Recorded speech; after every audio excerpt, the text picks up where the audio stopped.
Sumama loob ko kay Ijun. Sabi ko, hiwalay na lang ako sa kanya. Siyempre, diba? Naiiyak ako. It's dinner time! Kailangan ko. Kailangan kita!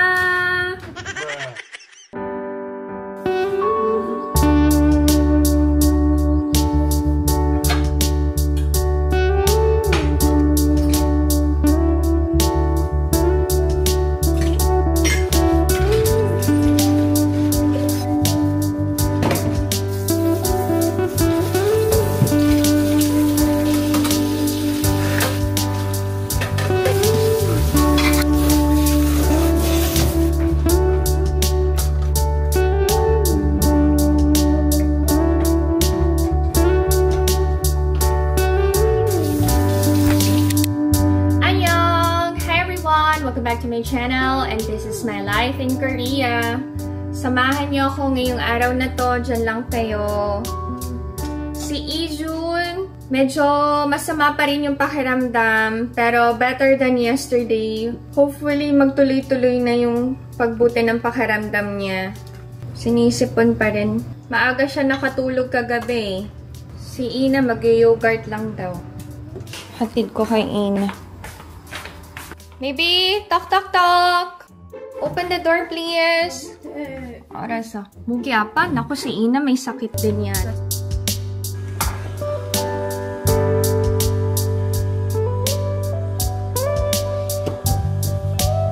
Inom na ng gamot. Okay. Bye-bye. Love you. Okay, bye-bye, Adel. Love you. Kain tayo ng fig. Pinaka-breakfast ko na. Alam nyo, may mga tao talaga na magagalit at magagalit sa kapwa nila kahit wala namang ginagawang masama sa kanila, no? Mahalata mo talaga kapag punong-puno ng inggit yung kapwa mo. Grabe, iba ang nagagawa ng inggit. Our family is far from perfect. May mga conflicts kami sa loob ng bahay na hindi ko naman kailangang i-share sa inyo to netizens. Kasi pwede namin yun i-settle privately. Kagabi, Alex and I were having a conversation. Sabi ko, meron na namang comment sa akin na hindi maganda. Sabi niya, Tonet, nobody is perfect. So lahat tayo nagkakamali. And we cannot please everyone. Kung ibabash ka nila dahil sa sinabi mo, hayaan mo sila. Kasi hindi naman lahat ng tao ganun yung tingin sa'yo. Magbabase lang dun sa isang linya na sinabi mo. And focus ka dun sa mga taong naniniwala sa'yo. Sabi niya, tayong dalawa, as a married couple, hindi naman perfecto ang relationship natin. Hindi rin tayo perfect na parents kay Ina and Ijun, even ang mga kids. Sometimes, very stubborn sila. So, tao lang tayo na nagkakamali. Ang importante, natututo tayo sa pagkakamali natin and magiging careful na next time. Sabi ko, parang palaging may hinahanap na pagkakamali sa akin. Sabi niya, it's normal. Kasi nagba-vlog ka. Tapos sabi niya, mag-focus ka na lang sa ginagawa mo. Kasi kung ano yung nakikita sa vlog, yun ka naman talaga. Like, yung pag-aalaga mo sa amin. Oh, kahit pagod na pagod ka na, hinihintay mo pa rin yung mga bata. Anyway, to netizens, thank you. Kasi, nandyan kayo.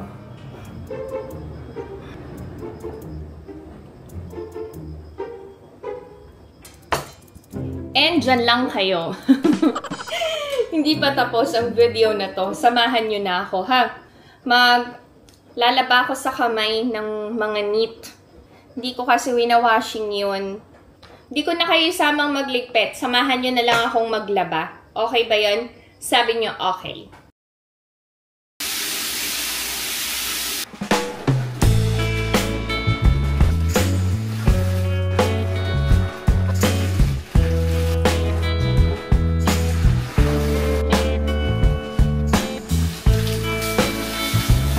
Ibabad ko muna sa fabric conditioner. Mamaya ko na isasampay.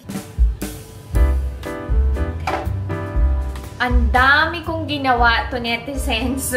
Nagpalit ako ng kortina, ng bedsheet, ng cushion cover, chair cover, nag-mop ng floor, nag-vacuum and all. Hindi ko na yun pinakita kasi kailangan ko mag-focus sa lahat ng gawain ko para matapos ko kaagad and makapag-prepare ako ng side dishes and ng ulam namin for dinner. Medyo maingay ang washing machine kasi naglalaba ako. Ang una nating gagawing Korean side dish ay kwari gochu 멸치 조림. So, I'm sure available ang ingredients kung saang bansa man kayo naroroon. Lalo na sa Philippines kasi may D-list tayo, diba? Anyway, mag-start na tayo to netizens. Samahan nyo na ako mag-prepare. And try nyo gayahin yung recipe. Baka magustuhan nyo. Maglagay tayo ng 1 kutsarang mantika. Maglagay tayo ng 4 cups ng dilis. Medium heat lang. Hintay lang nating maging crispy ang dilis. Saka tayo maglalagay ng ibang ingredients. Pwede na tayo maglagay ng 200 ml of water.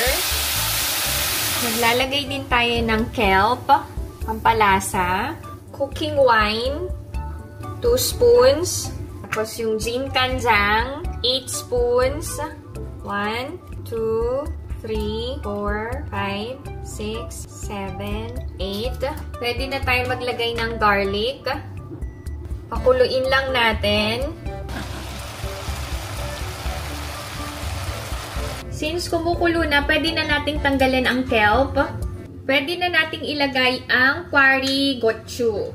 Ito yung klase ng sili. Yung mga mahaba, pwedeng hatiin. Yung mga maliliit, kahit hindi nyo nahatiin, okay lang.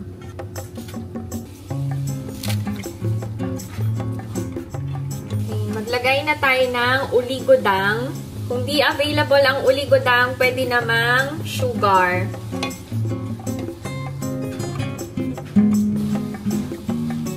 Pwede nyo gamiting sili dito yung pangsigang natin sa Pilipinas. Okay, done ang ating kwari gochu 멸치 조림. Lagyan natin ng sesame seed. So, done ang ating first side dish for today's video. Ang susunod nating gagawin is ang... Ano nga susunod? Wait. The next side dish that we're going to cook is the... Ano ang pangalan? Wait. Cut. Cut. The next side dish that we're going to prepare is the 청경채 꿀소스 볶음. So, yung stir-fried bok choy with oyster sauce. Kung mahilig kayo sa gulay, 'di ba? Prepare ko lang yung ingredients. Kailangan natin ng onions. Tanggalin ko yung buto ng green chili pepper.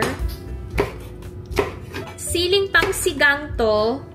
Since wala akong red chili pepper, ito na lang. May pagka-red. Kailangan lang kasi ng color ng dish.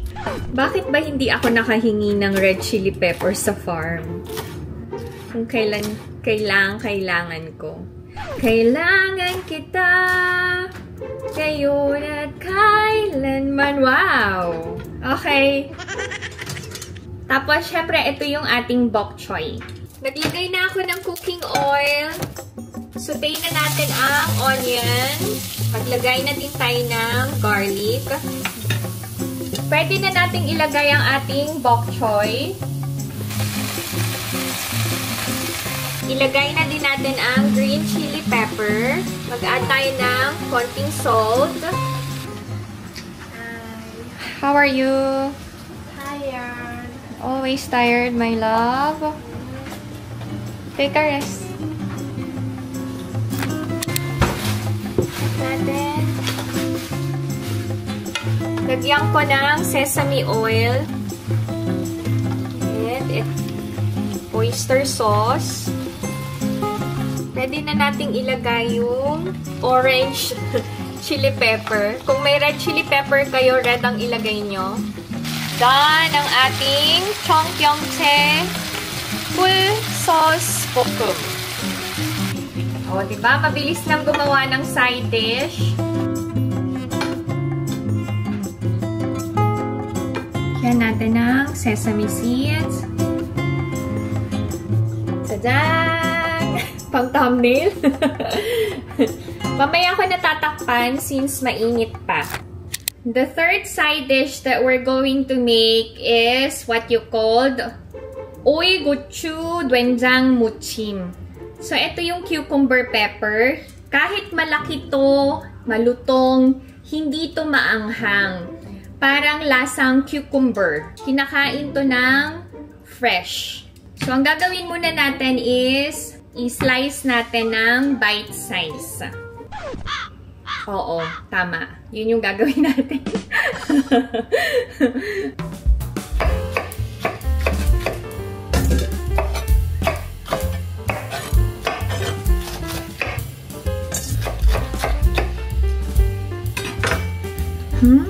Ang sarap. Malutong talaga. Kailangan nating gumawa ng pinaka seasoning. Ito yung doenjang or soybean paste. Galing to sa farm. Bango. Kailangan natin ng 3 spoons. Lagay din tayo ng minced garlic. Ito yung tinatawag na Maeshiljong. Then, kailangan din natin ng sesame oil. 3, 4. Another 2 spoons of uligodang. 1. Mix all together. Saka natin ilalagay ang ating cucumber pepper. Kung hindi available ang cucumber pepper, pwede na yung sili na pangsigang, pero pumili kayo ng malalaki at saka malutong para ma-achieve nyo yung ganitong klase ng side dish. Tikman natin.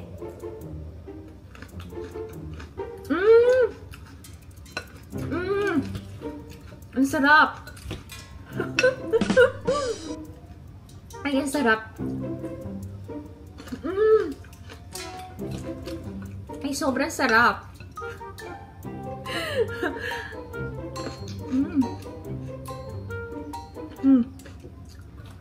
Okay. Done!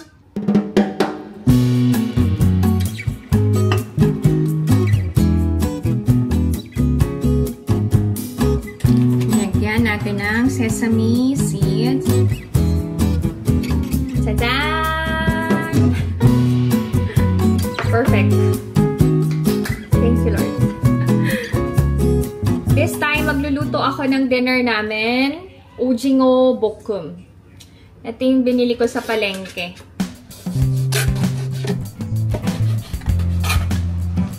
Naglagay tayo ng towel para hindi na gumalaw yung chopping board. Prepare ko na yung ibang ingredients.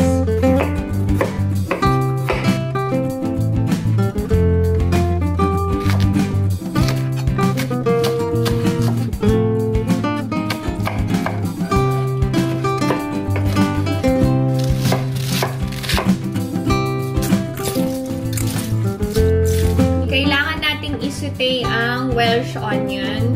Maglagay tayo ng mantika.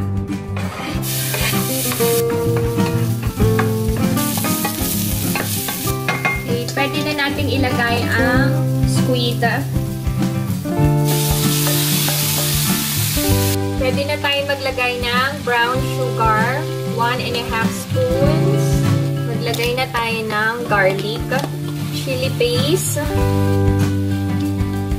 Powder, 1, 2, 3, then 1/4 cup ng soy sauce. Haluin natin maigi. Pwede na nating ilagay ang gulay.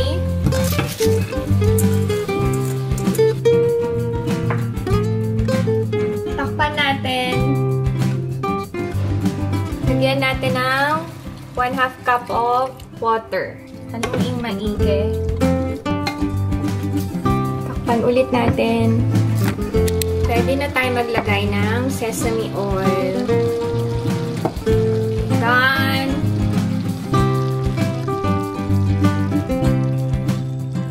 Kailangan ko magluto ng eggs.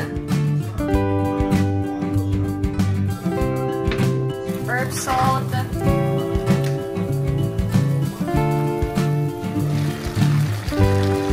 It's dinner time! Hi! Okay, ito ang aming dinner. Okay, side dishes.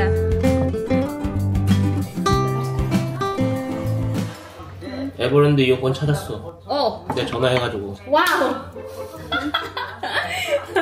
wow! 잘했어요. 하이파이브. 잘했는데? 올해 거 또 나올 거야, 내장. Merong nakuhang tickets from Everland si Alex. Tapos nung nagpalit siya ng phone, nawala yung tickets. Nakuha niya ulit today. Sayang din yun. 4 tickets yun eh. Could say na pa.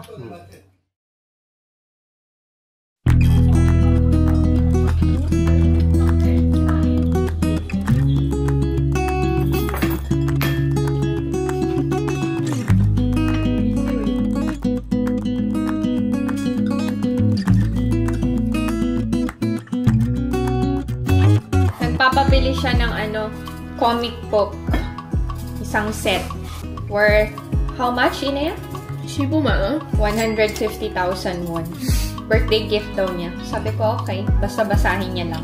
Sabi ni Alex sa Carrot Market na lang bumili. Second hand. 제목이구나. Nagche-check sila ng comic book. Sino kamukha ni Ina? Si Alex ba?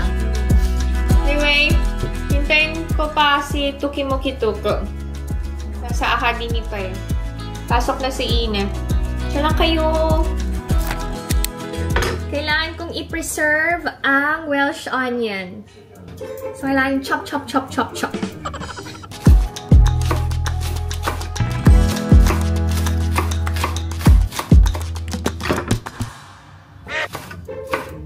Siyempre, diba? Naiiyak ako. Maanghang din pala to.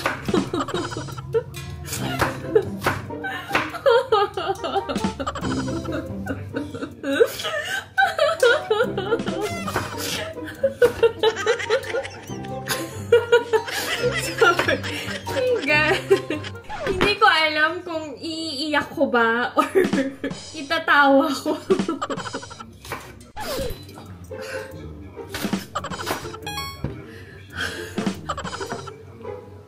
Netizens! Ang anghang! Pa! Pa!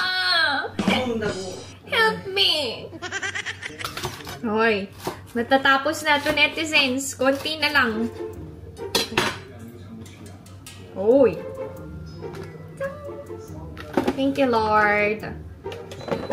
Bili kami ng takoyaki ni Alex. Sama kayo? Sige, labas tayo. Kailangan natin magdala ng payong kasi umaambon. Baka tayo ay magkasakit.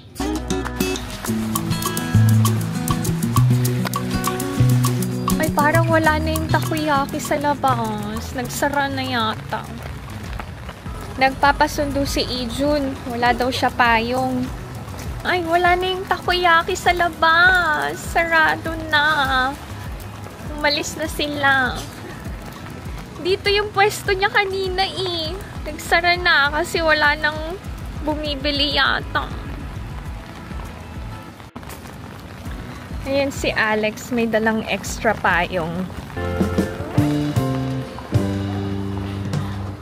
Ang aking mukitukitukitukitukitukitukitukitukitukitukitukitukitukituk. Ay, kuya. Kumain daw sila ng mga friends niya ng loterya. Ha? Ay nako, pinagalitan ako sa damit ko. Okay, kasi medyo mababa yung ano. Oh, nagalit na naman sa akin. Araso. Ay, hindi ko napansin. Naka-apron kasi ako kanina.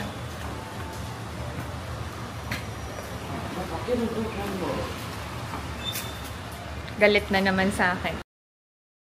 Sumama loob ko kay Ijun. Sabi ko, hiwalay na lang ako sa kanila maglakad ng apa niya. Wala naman kasi akong planong lumabas ng bahay since maulan. And kanina, naka-apron ako. Nagmamadali akong lumabas nung nag-message na wala siyang payong. Hindi siya makauwi. Hindi ko na napansin na na mababa yung neckline ng damit ko.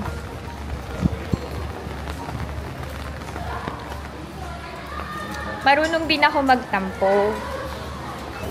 Paano ako magtampo? Wala, tahimik ako. Tapos, iiyak. Ganun lang. Ganun naman ako palagi. Hindi naman ganun kalaswa eh. Kasi hindi naman malaki yung boobs ko. Di ba nagtatampo na ako? Dinadaan ko lang sa joke ni netizen. Pero masama loob ko kay Ijun. Anyway, magtatampo muna ako to netizens. Pwede na kayo matulog. Di ko nasasabihin dyan lang kayo. Just leave me alone, Char.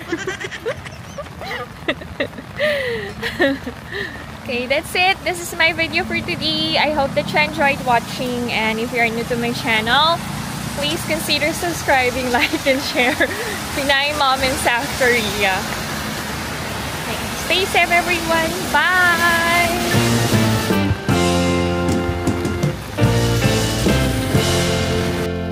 Share ko lang sa inyo to netizens. Alam ni Ijun na nagtampo ako sa kanya. So, pagdating niya, inabutan niya ako ng chocolate. Peace offering ni Tuk sa akin. Okay. Anyway, syempre, malambot ang puso ko. Tinanggap ko. Pero, hindi ko pinakita sa kanya na okay na ako. Sabi ko lang, thank you. Tapos sabi niya, 1 + 1 kasi yan, mami. Tapos, habang nagpapakid ako ng skincare, humiga siya sa kama. Siguro hinihintay niyang yakapin ko siya. Kasi lagi yun, may yakap kapag nakahiga na siya sa bed. Hindi ko siya niyakap. Naghihintay sa akin. Anyway, yun lang. Good night na. Pagod talaga ako ngayong araw na to. Sobrang pagod ko. Bye. Good night.